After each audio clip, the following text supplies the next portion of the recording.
Bawat taon, 150,000 katao ang natatamaan ng stroke.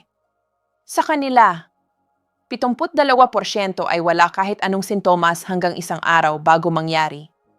Ang ating mga ugat ng dugo ay maaaring 80% nakablock na at hindi pa rin nararamdaman ng ating katawan ang kahit anong babala. Malalaman na lang natin pagkatapos ng matumba. Pero ito ang totoo. Hindi ito biglang nangyayari. Dahan-dahan itong naipon sa loob ng mahigit 10 taon ng tahimik ng walang ingay. Kung 10 taon itong naipon, ibig sabihin may paraan din para baligtarin ito. Panoorin ninyo ang video na ito hanggang sa dulo. Malalaman ninyo ang 5 babalang palatandaan na maaari ninyong suriin sa bahay sa loob ng 3 minuto at ang paraan na nagpapabata sa inyong mga ugat ng dugo ng hanggang 20 taon sa halagang wala pang 80 piso sa isang araw. I like at I subscribe na po ngayon. Pakiusap. Magandang araw po sa inyong lahat. Ako po si Elena Santos. Marami na akong nakitang pasyente na pag pumasok sa aking kwarto ang unang sasabihin ng kanilang pamilya ay, "Kahapon lang po ay maayos pa siya, doktor, paano nangyari ito ng ganito kabilis?" Sa tuwing maririnig ko iyon, mabibigat ang aking puso. Kaya ngayon gusto kong sagutin ang tanong na iyon ng tapat at malinaw. Pero bago iyan, ibabahagi ko muna sa inyo ang kwento ni Aling Nena. Siya ay 60 taong gulang. Nakatira sa Cebu. Masipag, mabuting tao. Palagi siyang dumadalo sa health check-up. Hindi siya naninigarilyo. Bihirang uminom. Pero ilang buwan na ang nakalipas, napansin niya na pag umakyat siya ng hagdan, lagi siyang humihingal. "Baka pagod lang ako," sabi niya. Ang kanyang mga balikat ay palaging matigas at masakit. "Stress lang siguro," sabi niya. Tapos dumating ang isang ordinaryong Martes ng hapon. Pagkatapos ng isang pulong pagtayo niya, biglang nawala ng lakas ang isang kamay niya. Nagulo ang kanyang pananalita. "Bakit hindi ako makapagsalita ng maayos?" Nakita ng kanyang katrabaho ang kanyang mukha at sumigaw. "Aling Nena, liko ang mukha ninyo sa isang tabi." Nang dumating ang ambulansya, malabo na ang kamalayan ni Aling Nena. Sa esinire, isa sa pangunahing ugat ng kanyang utak ay ganap na nakablock na. Stroke. Ang asawa ni Aling Nena, habang hawak ang aking kamay, ay nagsabi, "Doktor, kahapon pa ay maayos siya." Talagang walang babala? Ang katotohanan po, may babala. Ang paghingal sa hagdan. Ang matinding katigasan ng balikat. Lahat iyon mga babala na galing sa kanyang mga ugat. Hindi lang natin napansin. At ito ay mas karaniwan kaysa sa akala natin. Sa bawat 1,000 na may edad na 70 pataas, 28 sa kanila ay magkakaroon ng stroke. Natutunan ko rin ang isang mahalagang katotohanan. Ang mga ugat ng dugo natin ay karaniwang 12 hanggang 18 taon na mas matanda kaysa sa ating tunay na edad. Kung iniisip ninyong 55 kayo, ang inyong mga ugat ay maaaring parang nasa edad ng 68 o 70 na. At hindi ito nararamdaman. Ngayon din, habang nakikinig kayo, may maliliit na pagbabago na nagaganap sa loob ng inyong utak. Ibabahagi ko sa inyo ang lahat ng kailangan ninyong malaman. Maikli kong ipaliwanag kung bakit napakamapanganib ng stroke. Ang mga ugat ng dugo sa utak ay mas manipis pa sa isang buhok ng ulo. Ang ugat sa loob ng utak ay halos kalahati pa ng kapal ng isang buhok. Sa kabila ng pagkamanipis na iyon, ang utak ay gumagamit ng 25% ng lahat ng dugo na pinupumpa ng puso. Dahil ang utak ang nag-iisip, nag-aalala, nagtatandaan, at nag-aayos ng lahat ng galaw ng iyong katawan. Kaya kung nabablock ang mga ugat ng utak, ano ang mangyayari? 6 minuto lang. Sa loob ng 6 minuto pagkatapos maputol ang daloy ng dugo, nagsisimula ng masira ang mga selula ng utak. At ito ang pinakamahalagang dapat tandaan. Ang mga selula ng utak na nasira na hindi na muling mabubuhay. Ang mga selula ng puso ay may kakayahang gumaling. Pero ang mga selula ng utak wala. At ang nakakagulat, ang karamihan sa atin ay hindi makakaramdam ng kahit ano hanggang 80% na ang nakablock na ugat. Kung ang ugat ng puso ay parang malawak na kalsada, ang ugat ng utak ay parang makitid na eskinita. Sa kalsada, kahit may sagabal, may iba pang daan. Sa eskinita, kahit isang maliit na sagabal lang, barado na agad. Iyon ang ugat ng inyong utak. Kaya naman huwag ninyong baliwalain ang mga simpleng sintomas na ito. Kapag kayo ay gumising ng umaga, hilo ba kayo? Ang inyong balikat at liig mas matigas ba kaysa dati? Ang inyong mga kamay at paa mayroon bang pamumutil o malamig na pakiramdam minsan? Huwag ninyong sabihin pagod lang siguro ako. Ang inyong mga ugat ng dugo maaaring humihingi na ng tulong sa inyo ngayon. Tulad ni Aling Nena, inakala niyang pagod lang siya. Na-stress lang. Pero babala pala iyon. Kaya ngayon ibabahagi ko ang 5 babalang palatandaan na kailangan ninyong malaman. Maaari ninyong suriin ito sa inyong sarili sa loob ng 3 minuto dito mismo sa bahay. Ang unang palatandaan. Hilo kayo pagkagising ng umaga. Kapag bumangon kayo sa kama at parang umiinog ang mundo sa paligid ninyo, maaaring kulang ang daloy ng dugo patungo sa inyong utak. Ang ikalawang palatandaan. Ang isang tabi ng inyong katawan ay madalas na namamanhid. Lalo na kung ang isang kamay o paa lang ang namamanhid o malamig, maaaring may problema sa ugat ng utak sa tabi na iyon. Ang ikatlong palatandaan. Pag nagsasalita kayo, hindi na agad lumalabas ang mga salita. Ay, yun na yun. Ano ba yun? Palagi kayong nagsasabi yun. Ibig sabihin ang bahagi ng utak na namamahala ng pananalita maaaring kulang ng dugo. Ang ika-4 na palatandaan. Hindi kayo makapagtayo ng tuwid habang naglalakad. Kapag bumababa kayo ng hagdan at natitisod kayo o hindi kayo makalakad ng tuwid, maaaring may problema sa daloy ng dugo sa bahagi ng utak na nag-aayos ng balanse. Ang ika-5 palatandaan. Biglang lumabo ang inyong paningin. Kapag pansamantala ay hindi kayo makakita sa isang mata o may madilim na bahagi ang inyong paningin, ito ay seryosong babala. Kung mayroon kahit isa sa 5 ito, huwag mag-alinlangan. Pumunta na agad sa ospital. Huwag sabihing pahinga muna ako. Huwag hintayin na lumipas. Hindi ito inyong kasalanan. Walang nagturo sa atin ng mga bagay na ito. Pero ngayon alam na ninyo. At kaya kailangan na nating kumilos. Mayroon akong personal na kwento na nais ibahagi sa inyo. Ang aking lolo. Siya ay 72 taong gulang. Mapagmahal at masigla. Bawat Sabado umaakyat siya ng bundok dito sa aming lugar sa Maynila. Normal ang kanyang presyon. Walang diabetes. Elena, mabubuhay ako hanggang 100. Lagi niyang sinasabi na nakangiti. Tapos isang linggo ng umaga tumawag ang aking lola ng nagmamadali. Elena, natumba ang lolo mo. Hindi siya makapagsalita. Hindi niya magalaw ang isang kamay. Hindi ko malimutan ang sandaling iyon. Bilang isang doktor, maraming pasyente ang aking nakita. Pero ang aking sariling lolo na maging pasyente, hindi ko ito naiisip kahit kailan. Nang tumakbo ako sa emergency room, malabo na ang kamalayan niya. Sa esinire, isa sa pangunahing ugat ng kanyang utak ay ganap na nakablock. Stroke. Napaiyak ang aking lola. Kahapon pa ay nagbundok siya. Paano nangyari ito? Ang pinakamasakit, hindi namin naabutan ang golden time. Ang stroke ay kailangang gamutin sa loob ng 3 oras mula nang magsimula ang sintomas. Iyon ang golden time. Pero ang aking lolo, 5 oras na ang lumipas bago siya dinala sa ospital. Nahihilo lang siya, nagpahiga lang siya, sabi ng aking lola. Nang marinig ko iyon, naramdaman ko ang buong mundo ay gumuho sa aking paligid. Bilang isang doktor, hindi ko naprotektahan ang aking sariling pamilya. Hindi ko malimutan ang pakiramdam na iyon. At doon ako nagsimulang mag-aral, hindi lang ng paggamot kundi ng pag-iwas. Mas mahalaga ang pigilan ito bago pa man mangyari. Ginusgus ko ang buhay ng aking lolo. Natuklasan ko ang mga bagay na ito. Araw-araw niluto siya ng maalat na sabaw. Hindi siya uminom ng alak pero 5 tasa ng kape sa isang araw. Lumakad siya sa bundok tuwing Sabado pero 6 na araw sa isang linggo ay nakaupo siya ng walang galaw. At matagal na siyang may daladalang stress. Pinag-aralan ko ang mga pananaliksik. Ang 70% o higit pa ng mga sakit sa ugat ng dugo ay galing sa paraan ng pamumuhay.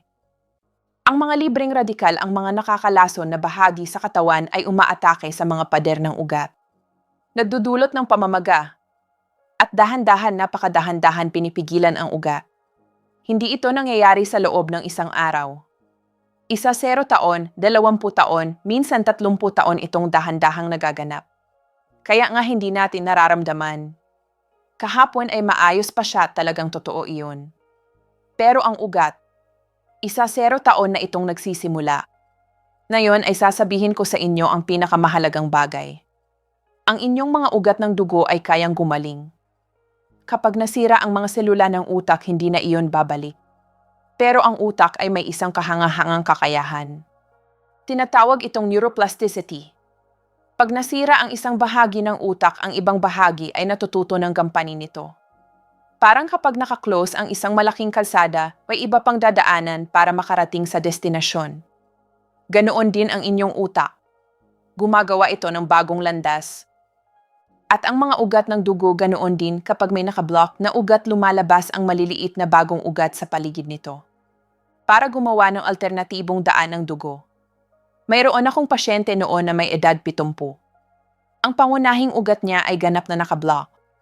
Sa katayo ang iyon, karaniwan ay malubha ang epekto. Pero wala siyang gaanong sintomas. Bakit? Sa esmire, nakita ko ang ilampung maliliit na bagong ugat na tumubo sa paligid ng nakablock na ugat. Ginawa ng kanyang katawan ang sariling solusyon. Ang inyong katawan ay mas malakas kaysa sa inyong inaakala. Kahit ngayon ang inyong ugat ay nagsisimulang humupa sa tamang paraan, maaari itong baguhin. Ang mga lumang ugat ay maaaring maging bata uli. Pero may isang kondisyon. Kailangan ninyong bigyan ang inyong katawan ng tamang sustansya. Mga sustansyang nagpapanumbalik ng ugat. Mga sustansyang nagtatayo ng bagong ugat. At mga sustansyang nagpoprotekta sa mga selula ng utak. Narito na ang pinakamahalagang bahagi ng video na ito. At ito ay hindi gamot. Hindi operasyon. Magagawa ito ng kahit sino. Prutas. Prutas lang. Anong silbi noon?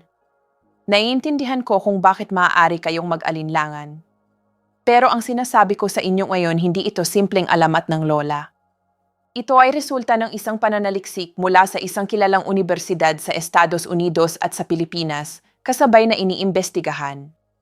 180,000 katao ang sinundan sa loob ng 30 taon. Ang resulta ay nakagugulat. Ang mga taong regular na kumain ng mga espesyal na prutas na ito, 67% ang mas mababang sansa ng pagkakaroon ng stroke. 67%. Mas malakas pa iyon kaysa sa maraming gamot. At ang 3 prutas na iyon ay mulberry, blueberry at granada. Ipaliwanag ko ang bawat isa. Ang una, mulberry. Otong sa ating wika. Sa loob ng mulberry ay may tinatawag na anthocyanin. Mas malakas pa ito kaysa sa ubas o blueberry. Ano ang ginagawa ng anthocyanin? Tinatanggal nito ang masamang kolesterol. At pinipigilan nito ang mga platelet ng dugo na mag-ipon. Kapag nag-ipon ang platelet, nagkakaroon ng blood clot. At ang blood clot na iyon ang pumupunta sa ugat ng utak at nagba-block. Pinipigilan ng mulberry ang prosesong iyon. Isang tip na mahalaga, mas epektibo ang frozen mulberry kaysa sariwang mulberry. Ang anthocyanin sa frozen mulberry ay 15% na mas mataas. Kapag na-freeze, nabubuksan ang mga cell walls ng prutas at mas madali itong ma-absorb ng katawan. 30 gramo sa umaga, isang buong dakot ay sapat na. Haluin sa yogurt o kainin na lang ng direkta pagkatapos na mathaw. Ang ikalawa, blueberry. Sa larangan ng medisina, tinatawag ang blueberry na brainberry. Prutas ng utak. Direkta nitong pinoprotektahan ang mga selula ng utak. Ina-activate nito ang mga nerve cell sa hippocampus, ang bahagi ng utak na namamahala ng memorya. Sa isang pag-aaral, ang mga nakatatanda na regular na kumain ng blueberry, sa loob ng 3 buwan ang kanilang memory test score ay tumaas ng average na 23%. Kung madalas na kayong malimot o hindi na agad lumalabas ang pangalan ng mga tao sa inyong isipan kumain ng blueberry. Ang frozen blueberry ay mas mahusay din, ang anthocyanin ito ay 20% na mas mataas kaysa sariwang blueberry. At hindi lang iyon. Binababa rin ng blueberry ang presyon ng dugo. Sa loob ng 3 buwan ng regular na pagkain, ang presyon ng dugo ay bumaba ng average na 6%. Nakakatulong din ito sa insulin resistance, kaya ito ay lalo na mainam para sa mga may diabetes. 60 hanggang 100 gramo sa isang araw, 1 o 1.5 dakot ay sapat na. Ang ikatlo, granada. Tinatawag ko ito na bantay ng ugat ng dugo. Sa loob ng granada ay may napakalakas na antioxidant. Pinipigilan nito ang plake, ang mga namumuong dumi na mag-ipon sa loob ng mga pader ng ugat. At kahit ang namuong plake na dahan-dahan nitong nililinis.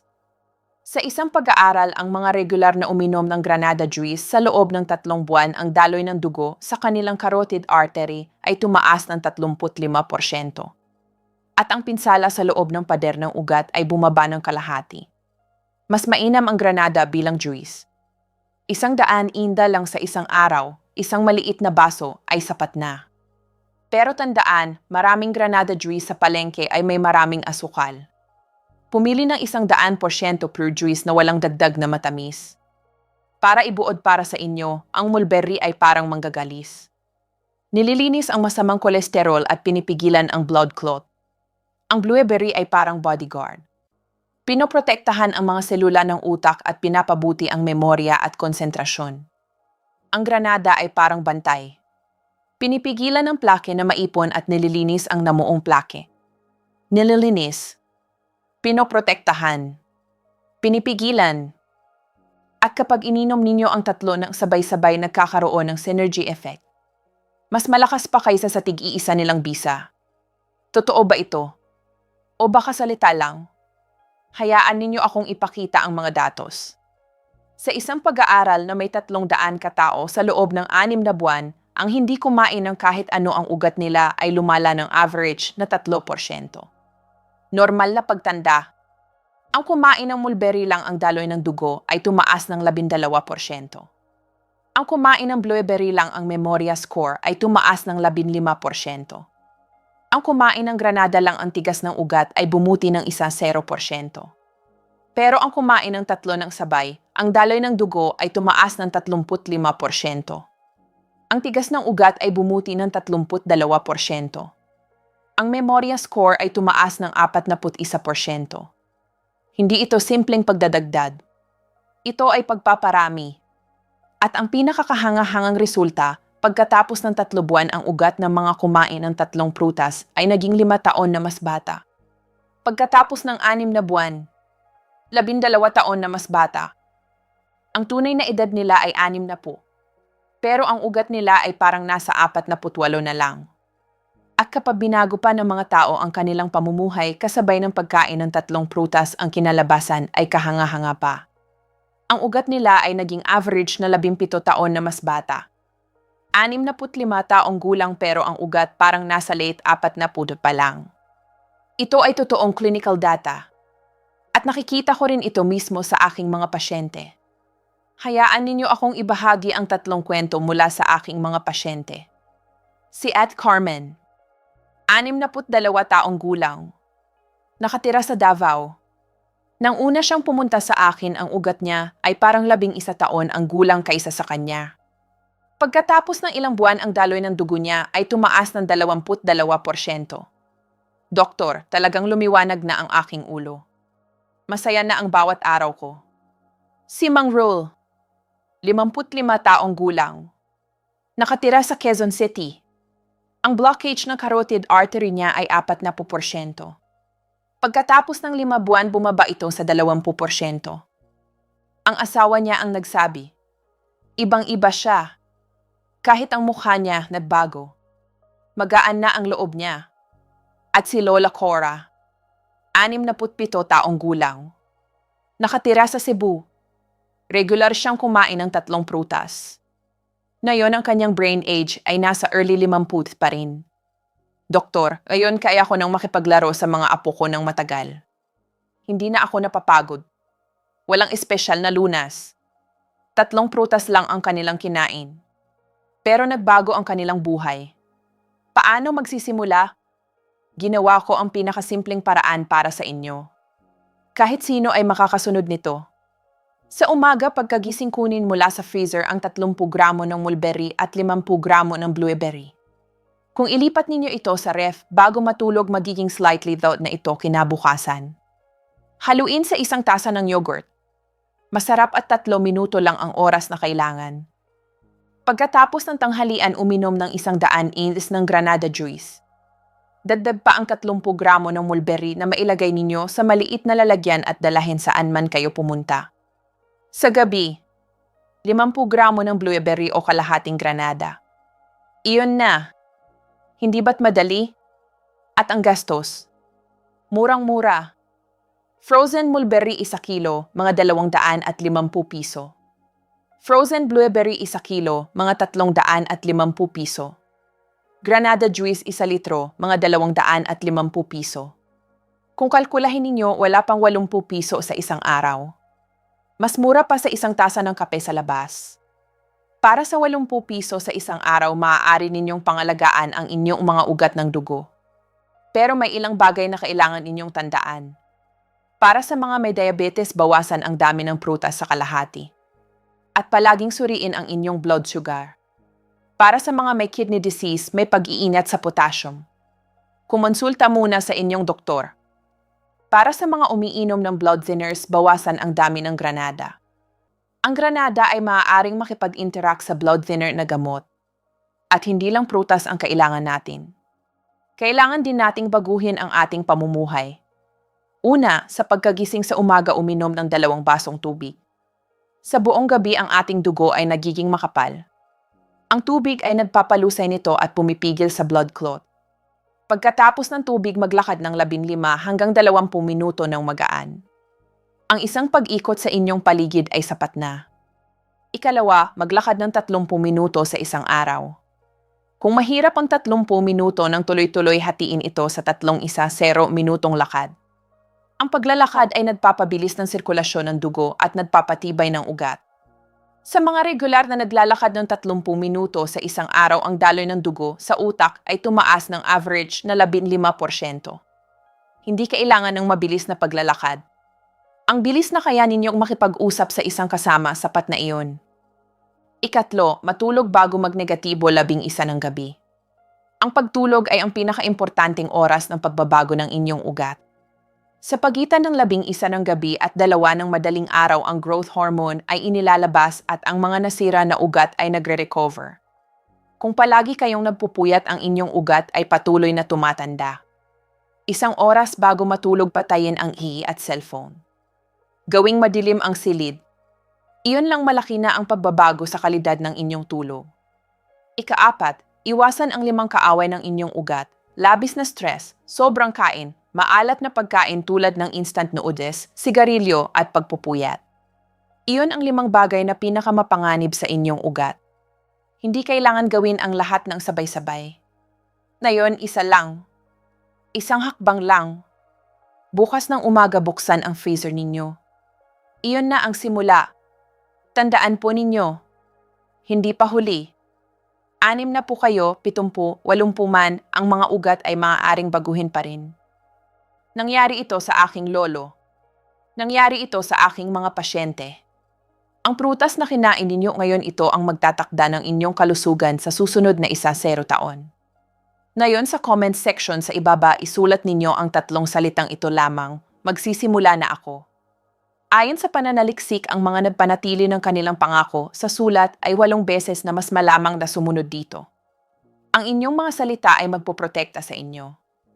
At ang mga salitang iyon ay magbibigay lakas sa iba pang nanonood na katulad ninyo. Kung mayroon kayong kaibigan o kamag-anak na may mataas na presyon ng dugo o madalas na mahilo, ipakita ninyo sa kanila ang video na ito. Ang susunod na 10 taon nila ay maaaring maging iba. Walang ibigla. May babala palagi. At ngayon, alam na ninyo ang mga babalang iyon. Kasama ninyo ako.